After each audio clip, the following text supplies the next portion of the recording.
Now, a venomous conflict is erupting in Olympic host Brazil between the interim president and the suspended predecessor. Dilma Rousseff is in an impeachment process on charges of violating budget laws. However, her successor, Michel Temer, is struggling to govern the country amid low approval ratings. And now a wall is being erected in the heart of the capital to separate supporters of the two sides in the upcoming rally. Meanwhile, hundreds have been protesting in Rio under the slogan Fora Temer, which means Temer out, calling for the interim leader to step down. RT's Ilya Petrenko reports. Olympic Games, political games. How many times here in Rio have I heard that this time around too much politics is getting involved? The country's democratically elected president, Dilma Rousseff, is under a lengthy impeachment process. A lot of Brazilians believe that it is a coup and want to try and use the Olympics as a chance to deliver their message to the world. Friday's opening ceremony was marred by violent protests.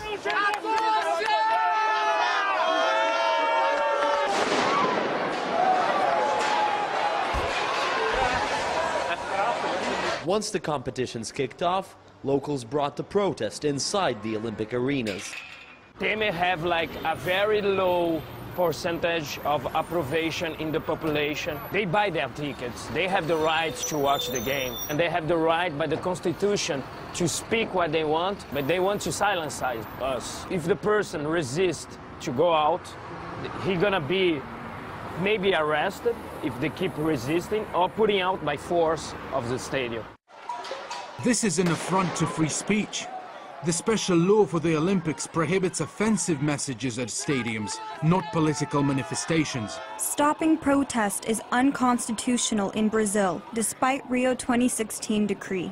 One Olympic volunteer and anti-Temer activist got so mad with Brazilians getting kicked out of the venues, he gave up his volunteering and boycotted the Olympics.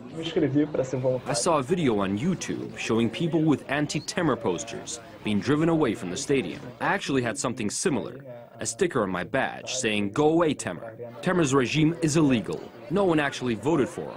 I think the protests are legitimate, so I decided to stop being a volunteer.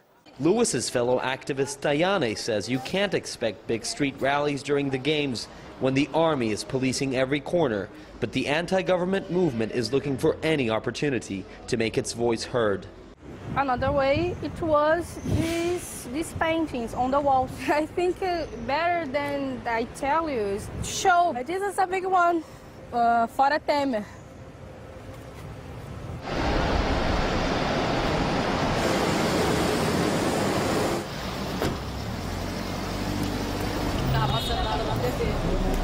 It says Dilma back.